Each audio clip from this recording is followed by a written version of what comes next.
విస్తరి ముందేసి పస్తులు పెట్టావే, తీపి వస్తువు చుట్టూ తిరిగే ఈగను చేశావే. సిగ్గలేని మొగుడు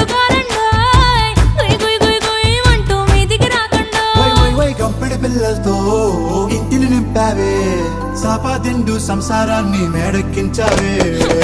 ఇరుగు పొరుగు ముందు సరసాలు దొరకెట్టి పడుకోరే కుక్కలాగా మీ వాళ్ళు, ఏం చేస్తాం ఎక్కేస్తాం ఇట్టాగే డాబాలు.